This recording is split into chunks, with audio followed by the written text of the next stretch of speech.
हम सब जानते हैं 12 मार्च 2021 से प्रधानमंत्री मोदी जी ने आजादी के अमृत महोत्सव का शुभारंभ गुजरात के साबरमती के तट पर एक नए संकल्प, एक नए उत्साह और उमंग के साथ इस आयोजन को करने का आह्वान किया था। 75 सप्ताहों के साथ अनेक कार्यक्रमों के साथ जुड़ता हुआ यह आयोजन जहां अमृत महोत्सव के समारोह की ओर है, वहीं आगामी 25 वर्ष की अमृत काल की एक नई कार्य योजना के साथ भी हम सबका आह्वान कर रहा है। 25 वर्ष के बाद जब हमारा देश अपनी आजादी का शताब्दी महोत्सव मना रहा होगा, तब हमें कैसा भारत चाहिए? उस भारत के सपने को साकार करने के लिए एक नए संकल्प के साथ जुड़ने के लिए आज हम सब इस पावन आयोजन के साथ जुड़े हुए हैं। मेरा आप सबसे अनुरोध है कि कृपया पंचप्राण के संकल्प के साथ आप सभी सावधानी की मुद्रा में खड़े होकर के मेरे साथ दोहराएंगे। हम शपथ लेते हैं कि भारत को 2047 तक आत्मनिर्भर और विकसित राष्ट्र बनाने के सपने को साकार करेंगे। गुलामी की मानसिकता को जड़ से उखाड़ फेंकेंगे। देश की समृद्ध विरासत पर गर्व करेंगे। भारत की एकता को सुदृढ़ करेंगे और देश की रक्षा करने वालों का सम्मान करेंगे। नागरिक होने का कर्तव्य निभाएंगे। भारत माता की जय।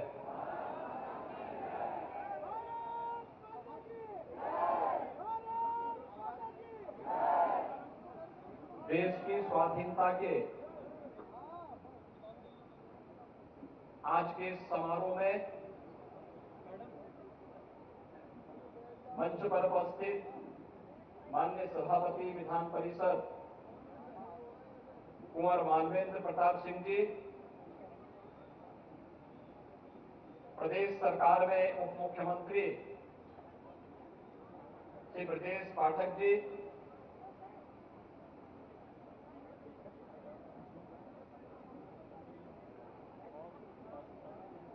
सभी माननीय मंत्री और जनप्रतिनिधिगण,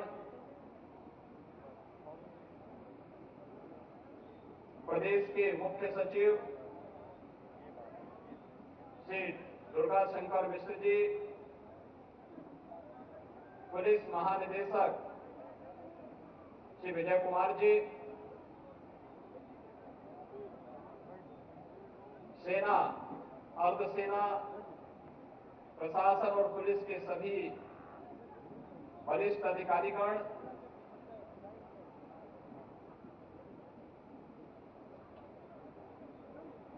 आज के इस समारोह में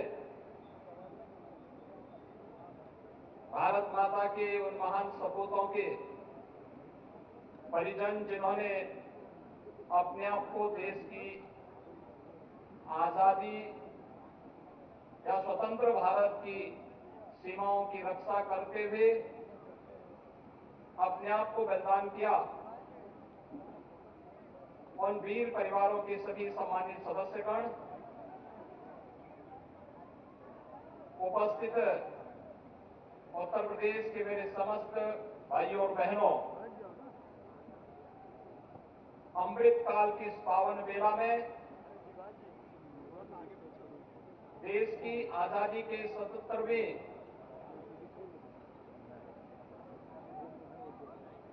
पावन जयंती के अवसर पर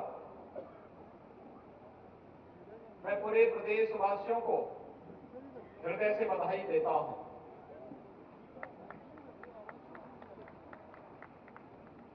स्वतंत्रता दिवस हम सबको महान स्वतंत्रता संग्राम सेनानियों, स्वतंत्र भारत की रक्षा के लिए अपने आप को बलिदान देने वाले या देश की आंतरिक सुरक्षा को सुदृढ़ बनाने वाले या अपने कर्तव्यों के लिए बलिदान होने वाले भारत माता के उन सभी सपूतों के प्रति कृतज्ञता ज्ञापित करने का एक अवसर है। इस अवसर पर उन सभी अमर सपूतों को स्मरण करते हुए, उनका नमन करते हुए मैं प्रदेशवासियों की ओर से उन्हें विनम्र श्रद्धांजलि अर्पित करता हूं। आज पूरा देश अपनी आजादी की 77वीं वर्षगांठ मना रहा है। यह आजादी के अमृत काल का प्रथम आयोजन है। हम सब जानते हैं 12 मार्च 2021 से प्रधानमंत्री मोदी जी ने आजादी के अमृत महोत्सव का शुभारंभ गुजरात के साबरमती के तट पर एक नए संकल्प, एक नए उत्साह और उमंग के साथ इस आयोजन को करने का आह्वान किया था। 75 सप्ताहों के साथ अनेक कार्यक्रमों के साथ जुड़ता हुआ यह आयोजन जहां अमृत महोत्सव के समारोह की ओर है, वहीं आगामी 25 वर्ष की अमृत काल की एक नई कार्य योजना के साथ भी हम सबका आह्वान कर रहा है। 25 वर्ष के बाद जब हमारा देश अपनी आजादी का शताब्दी महोत्सव मना रहा होगा, तब हमें कैसा भारत चाहिए? उस भारत के सपने को साकार करने के लिए एक नए संकल्प के साथ जुड़ने के लिए आज हम सब इस पावन आयोजन के साथ जुड़े हुए हैं। आपने देखा होगा अभी यहां पर कुछ देर पूर्व एक भारत श्रेष्ठ भारत का एक सांस्कृतिक कार्यक्रम उत्तर प्रदेश संस्कृति विभाग ने यहां पर आयोजित किया। उत्तर प्रदेश के अलग अलग भागों से आए हुए कलाकारों के साथ ही देश के भी अलग अलग क्षेत्रों से आए हुए कलाकारों ने, सिक्किम से भी आए थे और गुजरात से भी आए थे।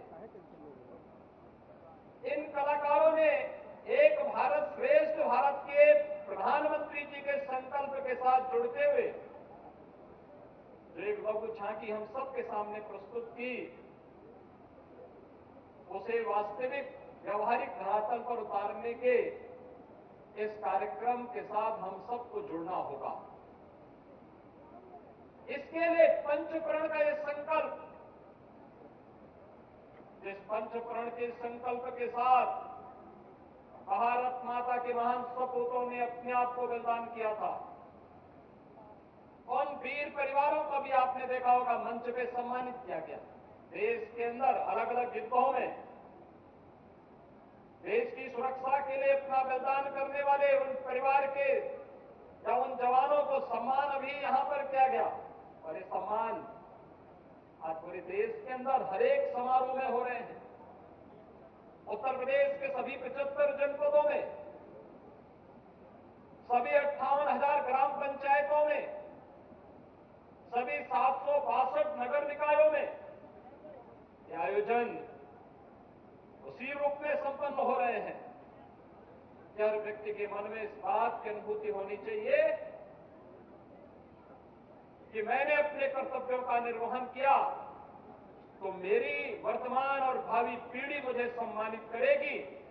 और ये अपनी भावी पीढ़ी का के द्वारा किया गया एक सम्मान मंच पर आपने देखा होगा उन वीर परिवारों का या उन वीरों का जिन्होंने अलग अलग युद्धों में भारत की विजय के लिए योगदान दिया, या जिन परिवारों ने अपने आप को बलिदान किया, उनके सदस्यों ने अभी यहां पर ये सम्मान भी लिया। मैं इस अवसर पर इनका हृदय से अभिनंदन करता हूं। भाइयों बहनों, आज हम सब एक नए भारत का दर्शन कर रहे हैं। हम सब जानते हैं हमारे संस्कार हमें सदैव से माता भूमि पुत्रोहम प्रतिज्ञा के भाव के साथ जोड़ते रहे हैं। हमने कभी भी धरती को केवल जमीन का एक टुकड़ा नहीं माना है। इस धरती को हमने अपनी मां के रूप में सम्मान दिया है और धरती को माता के रूप में सम्मान देकर के उसके प्रति जो कुछ भी अभिष्ट है, जो कुछ भी अच्छा है, वह कर गुजरने की तमन्ना के साथ हर भारतवासी कार्य करता है। यही कारण है हजारों हजार वर्ष की इस विरासत पर हम गौरव की अनुभूति करते हैं। यही कारण है इन कार्यक्रमों को आगे बढ़ाने में हर भारतवासी गौरव की अनुभूति करता है। यही कारण है कि अनेकता में एकता के दर्शन भारत के अंदर होते हैं। यही कारण है रूप, रंग, वेशभूषा, खान पान सब कुछ अलग अलग होते हुए भी भारत के प्रति और इस मातृभूमि के प्रति हमारी भाव और हमारी भंगिमाएं एक जैसी हैं। कोई हमें उससे अलग नहीं कर सकता। हर भारतवासी, उत्तर का हो या दक्षिण का, पूरब का हो या पश्चिम का, किसी भी जाति, मत और मजहब का है, वह पहले भारत माता को सर्वोपरि मान करके अपनी जाति, अपने मत, अपने मजहब, अपनी उपासना विधि को सेकेंडरी रखता है। उसके लिए प्राथमिकता जाति, मत और मजहब नहीं, उसकी उपासना विधि नहीं, उसकी पहली प्राथमिकता भारत माता होती है, अपना देश होता है।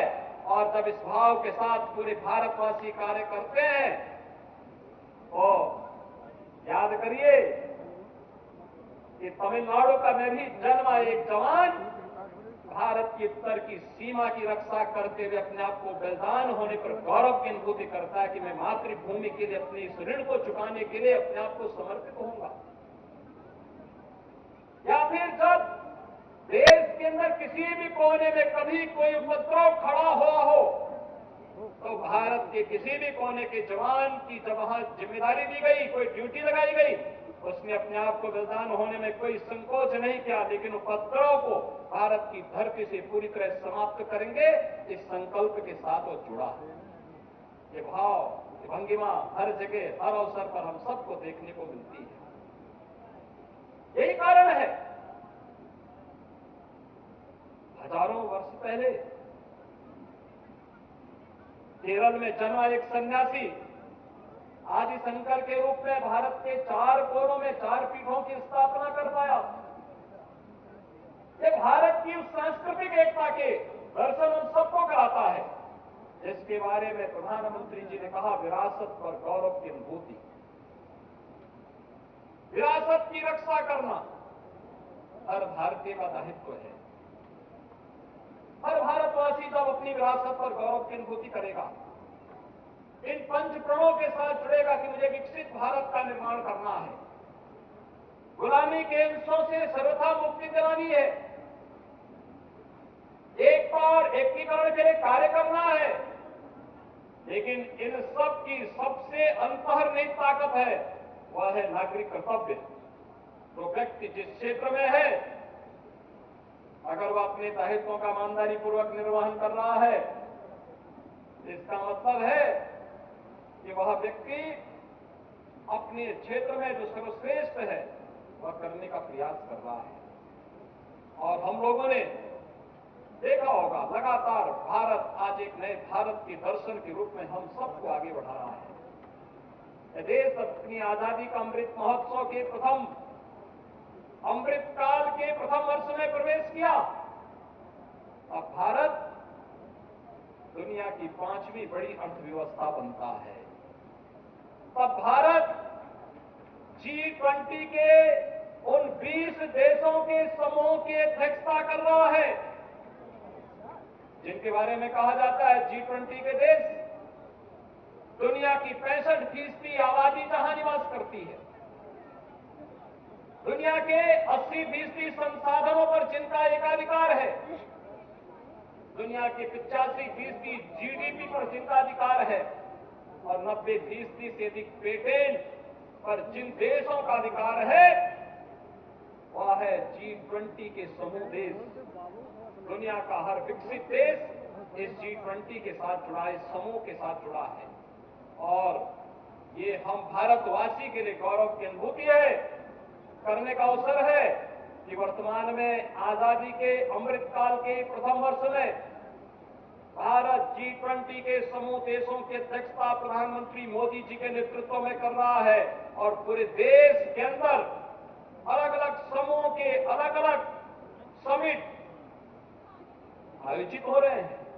उत्तर प्रदेश को भी G20 के 11 समिट 4 महानगरों में आयोजित करने का अवसर प्राप्त हो रहा है। प्रदेश की राजधानी लखनऊ में, देश की सांस्कृतिक राजधानी के रूप में विख्यात काशी वाराणसी में,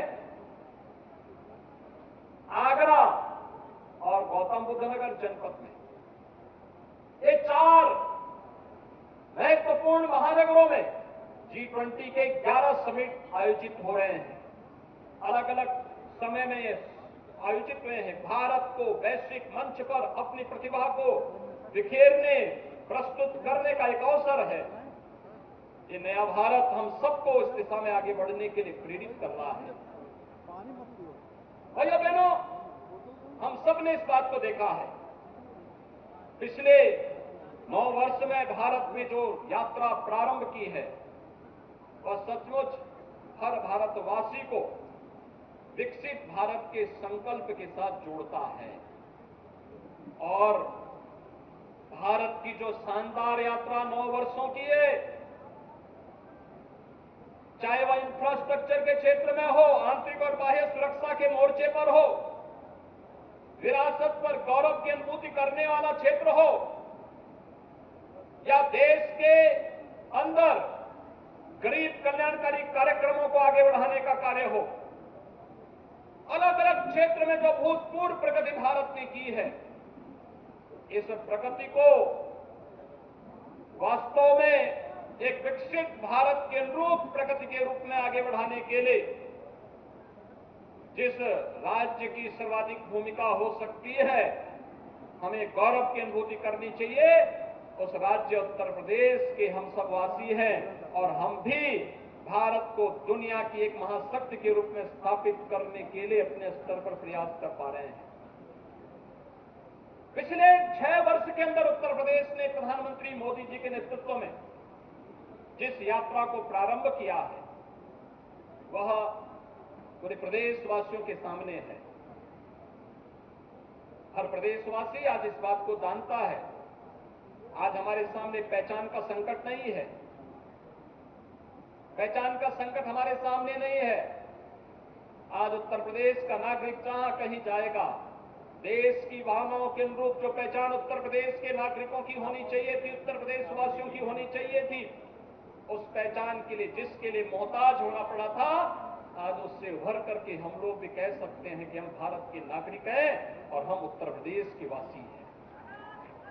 भारत की आत्मा जिस प्रदेश में बसती है उस उत्तर प्रदेश के वासी हैं।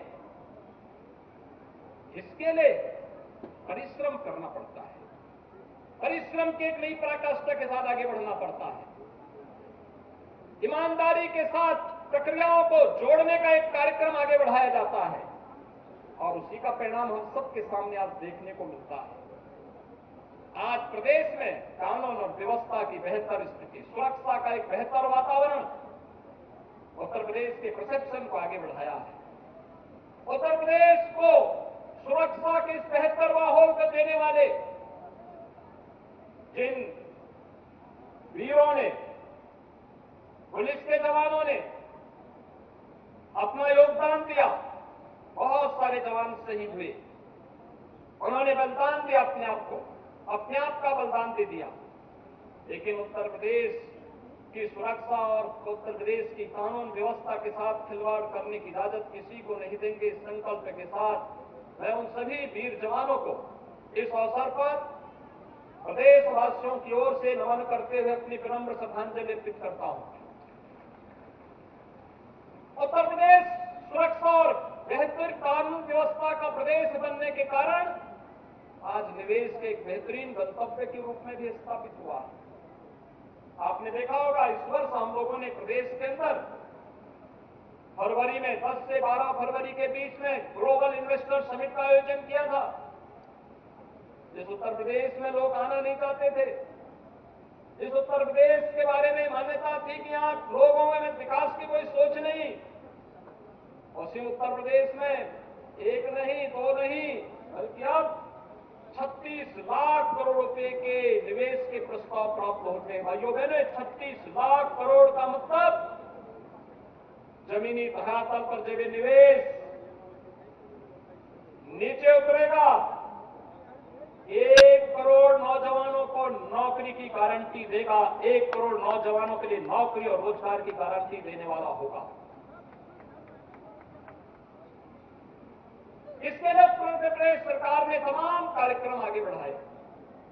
उत्तर प्रदेश का नौजवान तकनीकी दृष्टि से सक्षम हो सके, 2 करोड़ नौजवानों को टैबलेट और स्मार्टफोन वितरण की कार्रवाई युद्ध स्तर पर चल रही है। उनके प्रशिक्षण का कार्यक्रम चल रहा है, उनके स्किल डेवलपमेंट के लिए निरंतर प्रयास चल रहे हैं। अलग अलग स्तर पर स्किल डेवलपमेंट के साथ जोड़ने और रोजगार के अवसर को सृजित करने के विभिन्न प्रकार के कार्यक्रम किए जा रहे हैं। भर्ती की प्रक्रिया को ईमानदारी और पारदर्शिता के साथ निष्ठापूर्ण तरीके से लागू करके उत्तर प्रदेश के नौजवानों के लिए अनेक अवसर उपलब्ध करवाए जा रहे हैं। आज उत्तर प्रदेश की भर्ती की प्रक्रिया पर कोई प्रश्न नहीं खड़ा कर सकता। उत्तर प्रदेश के अंदर आज कोई भी व्यक्ति उत्तर प्रदेश के अंदर कानून व्यवस्था पर कोई प्रश्न नहीं खड़ा कर सकता और उत्तर प्रदेश में निवेश करने के लिए देश और दुनिया का हर बड़ा निवेशक आज उत्तर प्रदेश के अंदर निवेश करने के लिए उतावला दिखाई देता है। ग्लोबल इन्वेस्टर समिट उसका एक उदाहरण है, कानून व्यवस्था की बेहतर स्थिति का परिणाम है। उत्तर प्रदेश में हमारे प्रमुख धर्मस्थलों पर पर्यटकों की संख्या बढ़ी है। काशी एक नई काशी के रूप में दुनिया को आकर्षित कर रही है। गत वर्ष वाराणसी में 10 करोड़ श्रद्धालु वहां दर्शन करने के लिए आते हैं। एक नया रिकॉर्ड बनाता है दुनिया के अंदर, देश के अंदर सर्वाधिक श्रद्धालुओं की संख्या वाला कोई एक महत्वपूर्ण क्षेत्र है, वह काशी बना है। ब्रज क्षेत्र लगभग 6 से 7 करोड़ पर्यटक और श्रद्धालु वहां पर उन पवित्र तीर्थ स्थलों का दर्शन करने के लिए आ रहे हैं। टूरिज्म के एक नए डेस्टिनेशन के रूप में उत्तर प्रदेश के इन स्थलों ने अपनी पहचान बनाई है। दुनिया के अंदर एक नई आभा के साथ उत्तर प्रदेश आगे बढ़ता हुआ दिखाई दे रहा है। आज उत्तर प्रदेश के अंदर पर्यटन के अलग अलग क्षेत्रों में जो कार्य हुआ है वह सभी को अपनी ओर आकर्षित करता है। विरासत के सम्मान के साथ जोड़ते हुए 2019 के प्रयागराज कुंभ से प्रारंभ हुई वह यात्रा आज काशी विश्वनाथ धाम हो, ब्रज क्षेत्र हो, अयोध्या धाम हो, विंध्यवासिनी धाम हो या फिर हेरिटेज और इको टूरिज्म के क्षेत्र में आगे बढ़ने का हो, हर एक क्षेत्र में एक नई प्रगति की ओर आगे बढ़ता हुआ अनेक रोजगार की संभावनाओं को आगे बढ़ाने का कार्य भी कर रहा है। उत्तर प्रदेश इंफ्रास्ट्रक्चर के रूप में आज इंफ्रास्ट्रक्चर स्टेट के रूप में जाना जा रहा है। 5 एक्सप्रेसवे के साथ वर्तमान में 13 एक्सप्रेसवे के निर्माण के साथ तेजी के साथ उत्तर प्रदेश आगे बढ़ रहा है। उत्तर प्रदेश के अंदर बेहतरीन इंफ्रास्ट्रक्चर उसको एक नई गति दे रहा है। Uttar Pradesh inter state connectivity को बेहतर करने में सफल हुआ है। एयर कनेक्टिविटी को बेहतर कर रहा है। एक हवाई चप्पल पहनने वाला भी हवाई जहाज की यात्रा कर सकता है। प्रधानमंत्री जी के संकल्प को आगे बढ़ाने में उत्तर प्रदेश राज्य ने अपनी बड़ी महती भूमिका का निर्वहन किया है। आज परिणाम हमारे सामने 2017 तक जिस प्रदेश में 2 एयरपोर्ट क्रियाशील थे, आज उसी प्रदेश में 9 एयरपोर्ट क्रियाशील हैं और इस वर्ष के अंत तक 5 इंटरनेशनल एयरपोर्ट का देश के अग्रणी राज्यों में उत्तर प्रदेश होगा। अयोध्या धाम में इंटरनेशनल एयरपोर्ट और गौतम बुद्ध नगर के जेवर में भी एशिया का सबसे बड़ा एयरपोर्ट का निर्माण वर्तमान में उत्तर प्रदेश के अंदर चल रहा है। 12 नए डोमेस्टिक एयरपोर्ट के साथ भी उत्तर प्रदेश कार्य कर रहा है।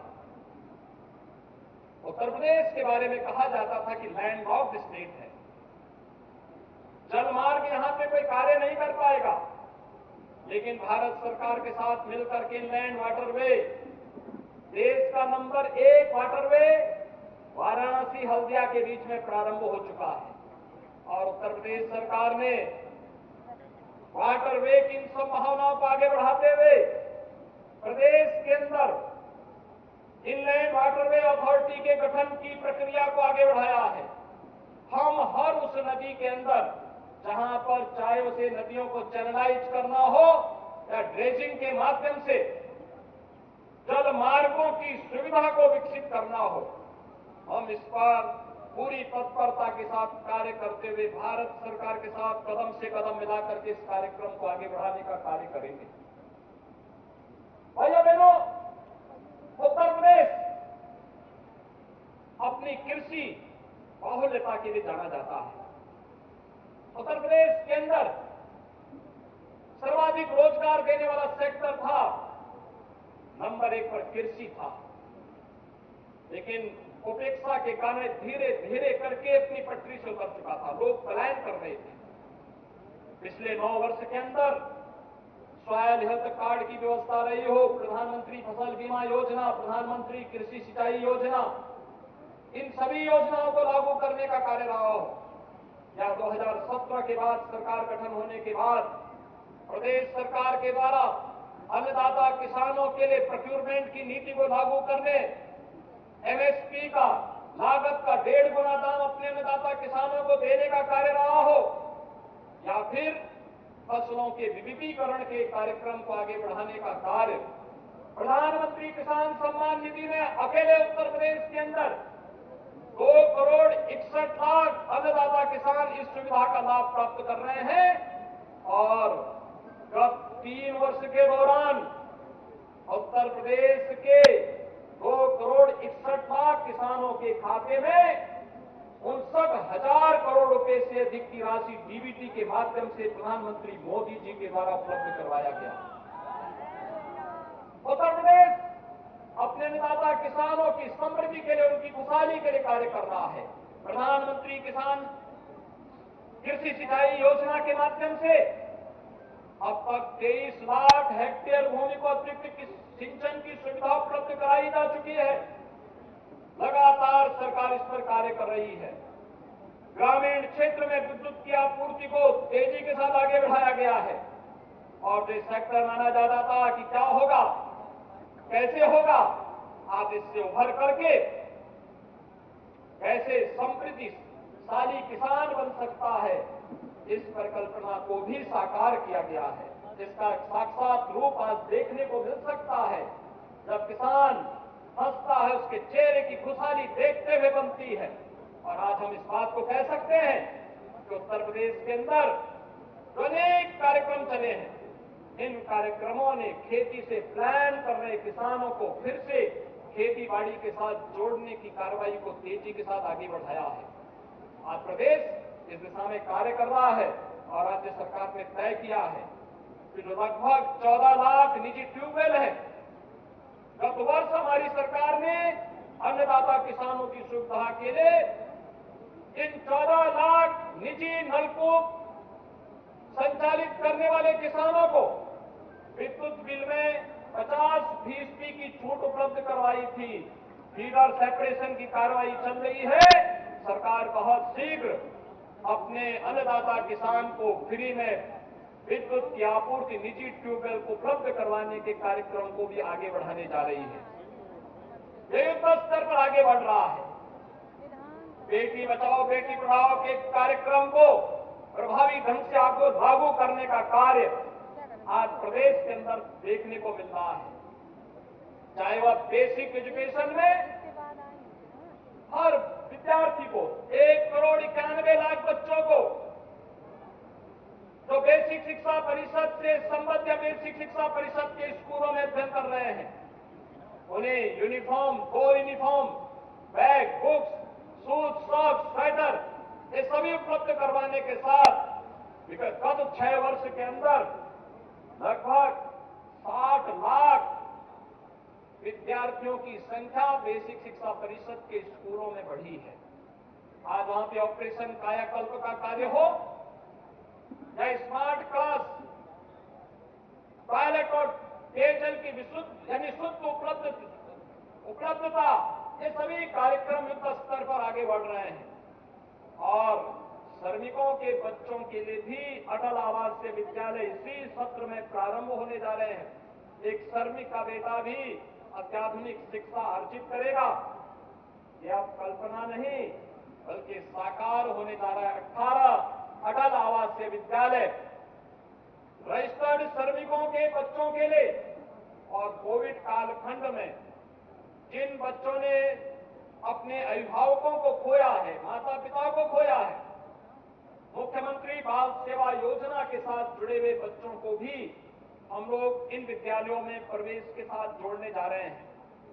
लगातार इस प्रक्रिया को आगे बढ़ाने का कार्य माध्यमिक शिक्षा के क्षेत्र हो या उच्च शिक्षा का क्षेत्र, तकनीकी हो या व्यावसायिक शिक्षा, राष्ट्रीय शिक्षा नीति ने एक नई संभावनाओं को जन्म दिया है। और एक अवसर है जब भारत एक बार फिर से दुनिया के अंदर एजुकेशन हब के रूप में अपने आप को स्थापित कर सकता है। ये सदी भारत की सदी हो शिक्षा के क्षेत्र में, इस पर कार्य करने के लिए निरंतर नए प्रयास को आगे बढ़ाने की आवश्यकता है। इसमें तकनीक का उपयोग भी किए जाने की आवश्यकता है। स्वास्थ्य के क्षेत्र में इंसेफ्लाइटिस से त्रस्त होता था यह प्रदेश इस कालखंड में। ये सीजन था, जुलाई से लेकर के नवंबर तक हजारों बच्चे इंसेफ्लाइटिस से कालकलवित होते थे, इसकी चपेट में आते थे, असमय कालकलवित होते थे। और मुझे बताते हुए प्रसन्नता है गत 6 वर्ष के अंदर हुए प्रयासों का परिणाम इंसेफ्लाइटिस से हजारों बच्चे जो कालकलवित होते थे, आज उनको बचाने में सफलता प्राप्त हुई। 98% बीमारी को पूरी तरह नियंत्रित करने और मौत के आंकड़ों को कंट्रोल करने में उत्तर प्रदेश ने सफलता प्राप्त की है। हेल्थ इंफ्रास्ट्रक्चर तेजी के साथ आगे बढ़ा है। 1 डिस्ट्रिक्ट 1 मेडिकल कॉलेज की परिकल्पना साकार हुई है। और तेजी के साथ इस क्षेत्र में जहां कार्य हुआ है, वहीं हेल्थ एंड वेलनेस सेंटर के माध्यम से भी हेल्थ टूरिज्म को आगे बढ़ाने के लिए प्रदेश सरकार पूरी प्रतिबद्धता के साथ कार्य करते हुए लगातार प्रदेश के अंदर आयुष्मान भारत की योजना हो या मुख्यमंत्री जन आरोग्य योजना, 10 करोड़ परिवारों को, 10 करोड़ लोगों को 5 लाख रुपए की स्वास्थ्य बीमा का कवर भी उपलब्ध करवाने का कार्य कर रही है। बेटी बचाओ बेटी पढ़ाओ में 15 लाख बालिकाओं को मुख्यमंत्री कन्या सुमंगला योजना के साथ जोड़ने और 2 करोड़ बेटियों की शादी मुख्यमंत्री सामूहिक विवाह योजना के माध्यम से भी करने में सफलता प्राप्त हुई है। भाइयों बहनों, हमें नए भारत के साथ जुड़ना है। प्रधानमंत्री मोदी जी ने 2027 तक भारत को दुनिया की तीसरी बड़ी अर्थव्यवस्था के रूप में स्थापित करने का एक संकल्प देशवासियों को दिया है। स्वाभाविक रूप से देश की आबादी का लगभग 5वां भाग उत्तर प्रदेश के अंदर निवास करता है। इतनी बड़ी आबादी जिस प्रदेश में निवास करती हो, उस प्रदेश का भी तो कोई दायित्व होगा। उत्तर प्रदेश कृषि के क्षेत्र में इस दायित्व को बखूबी अपने अन्नदाता किसानों के माध्यम से कार्य कर रहा है। उत्तर प्रदेश ने कृषि योग्य कुल भूमि का देश का 11% भाग उत्तर प्रदेश के पास है, लेकिन हमारे अन्नदाता किसानों के परिश्रम के फलस्वरूप उत्तर प्रदेश देश के अंदर खाद्यान्न आपूर्ति का 20% उत्पादन करने में सफल हुआ है। इसको और बढ़ाने की संभावना उत्तर प्रदेश के पास मौजूद है, जिस पर निरंतर कार्य हो रहा है। उत्तर प्रदेश अगर भारत दुनिया के अंदर सबसे युवा राष्ट्र है, तो भारत के अंदर उत्तर प्रदेश देश का सबसे युवा प्रदेश भी है। 56% जनसंख्या हमारे पास ऐसी है जो कामकाजी है। इसके परिश्रम और पुरुषार्थ पर हम सबको गौरव की अनुभूति करनी होगी। इसे आगे बढ़ाना पड़ेगा, उस प्रकार का अवसर से देना होगा और उस दृष्टि उत्तर प्रदेश ने भी तय किया है कि आगामी 5 वर्ष के लिए हम भी अपनी इस व्यापक कार्य योजना को लेकर के चलेंगे। अगर भारत को $5 ट्रिलियन की इकोनॉमी के रूप में स्थापित करना है, तो उत्तर प्रदेश को $1 ट्रिलियन की इकोनॉमी के रूप में अपने आप को स्थापित करना होगा। और भाइयों बहनों, इसके लिए एक संकल्प, जो संकल्प विगत 6 वर्ष के अंदर देखने को मिला। इन 6 वर्षों में हमने उत्तर प्रदेश की जीडीपी को लगभग दुगना करने में सफलता प्राप्त की। प्रति व्यक्ति आय को लगभग दुगना करने में सफलता प्राप्त की। लोग एक प्रश्न करते हैं, क्या ये संभव होगा? मैंने कहा हाँ, संभव होगा। हमने 5 वर्ष में दुगना किया, और दुगना तब किया जब कोरोना जैसी महामारी हमारे सामने चुनौती दे रही थी, लगातार अर्थव्यवस्था को नुकसान पहुंचा रही थी, तब हमने दुगने करने में सफलता प्राप्त कर ली है। तो अगला 5 वर्ष तो हमारे लिए है। इन 5 वर्षों में उत्तर प्रदेश की अर्थव्यवस्था को 4 गुना हम कर पाएंगे, इसमें कोई संदेह किसी को नहीं होना चाहिए, और हम इस लक्ष्य को अवश्य प्राप्त करेंगे। आज उस संकल्प के साथ हम सबको जुड़ने का एक अवसर आजादी के अमृत काल का यह प्रथम समारोह हमें उपलब्ध करा रहा है, और इसका रास्ता जाता है पंचप्रण से। पंचप्रण का वह संकल्प जो आज अभी शपथ के रूप में हम सब ने ग्रहण किया है, जिसका संकल्प आज हर अमृत सरोवर पे हो रहा है, जिसका संकल्प आज हर ग्राम पंचायत में, हर नगर निकाय में, हर जनपद में समारोह पूर्वक लोग ले रहे हैं। कोई सोचता था कोरोना जैसी महामारी के दौरान इतनी बड़ी आबादी का राज्य उभर पाएगा? लेकिन कोरोना अंततः हमारे संकल्प के सामने पराजित हुआ। आपने देखा होगा, दुनिया के बहुत सारे क्षेत्र अभी भी कोरोना से आहत हैं, उभर नहीं पा रहे हैं, लेकिन हम तो शानदार यात्रा के साथ फिर से उठ खड़े हुए हैं, फिर से आगे बढ़ रहे हैं। पता ही नहीं लगता कोरोना कहीं है भी। कारण है संकल्प शक्ति। जब अपने स्वार्थ से ऊपर उठ करके आगे बढ़ती है, तो उसका वास्तविक रूप परिणाम के रूप में देखने को मिलता है। हम सबको भी आज एक बार फिर से इन संकल्पों के साथ जुड़ते हुए कार्य करना होगा, और इस अवसर पर मैं आप सभी का आह्वान करूंगा कि आने वाला 25 वर्ष का एक कालखंड हम सबको एक नई ऊर्जा और उत्साह के साथ जुड़ने का आह्वान कर रहा है। एक नए भारत के दर्शन के लिए, नए भारत और एक विकसित भारत के का ये मार्ग देश की सबसे बड़ी आबादी के राज्य उत्तर प्रदेश से होकर के जाता है। हम सब इसके साथ जुड़े। जो पंचप्रण में है विकसित भारत हम सबका संकल्प होना चाहिए। विरासत का सम्मान हम सबका संकल्प होना चाहिए। गुलामी के अंश से मुक्ति हम सबका संकल्प होना चाहिए। एकता और एकीकरण हम सबका संकल्प होना चाहिए। और इन सब की अंतर्निहित आत्मा है, वह है हर नागरिक का अपना कर्तव्य है। हर नागरिक अपने कर्तव्य का निर्वहन करते हुए ईमानदारी के साथ आगे बढ़ेगा। कोई कारण नहीं 2027 में उत्तर प्रदेश $1 ट्रिलियन की इकोनॉमी बनेगा और भारत $5 ट्रिलियन की इकोनॉमी बनकर के दुनिया की तीसरी बड़ी अर्थव्यवस्था के रूप में स्थापित हो जाए। और भाइयों बहनों, इसी के लिए कार्यक्रम चल रहे हैं। हर घर तिरंगा का ये कार्यक्रम आज उत्तर प्रदेश के अंदर करोड़ों घरों पर तिरंगा अपनी आन बान और शान के साथ लहराता हुआ दिखाई दे रहा है। भारत के गौरव का प्रतीक है तिरंगा। देश के वीर शहीदों को के साथ कृतज्ञता ज्ञापित करने का एक अवसर हम सबको प्रदान कर रहा है। हमें नए संकल्पों के साथ आगे बढ़ते हुए एक नए भारत के निर्माण के लिए प्रधानमंत्री मोदी जी के संकल्पों के साथ जुड़ने का एक आह्वान कर रहा है। आजादी के अमृत काल का एक प्रथम वर्ष हम सबको आगामी 25 वर्ष की इस कार्य योजना के साथ जोड़ता है। जब 2047 में भारत अपनी आजादी का शताब्दी महोत्सव मना रहा होगा, तब हम में से हर व्यक्ति गौरव की अनुभूति कर पाए। और वह गौरव की अनुभूति इस बात को लेकर कर पाए कि जब देश आजादी का अमृत महोत्सव मना रहा था, तब उस समारोह के साथ हम भी किसी न किसी रूप में जुड़े हुए थे। और हम उस समय की पीढ़ी को बोल सकेंगे कि संकल्प हमारा था। इस संकल्प की कार्य योजना हम लोगों ने मिलकर के बनाई थी और ये संकल्प आप साकार होते हुए देख रहे हैं। अब आगामी 100 वर्ष की कार्य योजना उस समय की पीढ़ी बनाए और दुनिया की सबसे बड़ी ताकत के रूप में भारत को स्थापित करने के संकल्प के साथ जुड़ेगा। तो भाइयों बहनों, कोई कारण नहीं, हजारों वर्षों की भारत की यात्रा आगामी 1000 वर्ष की कार्य योजना के साथ आगे बढ़ पाएगी, इसमें कोई संदेह नहीं होना चाहिए।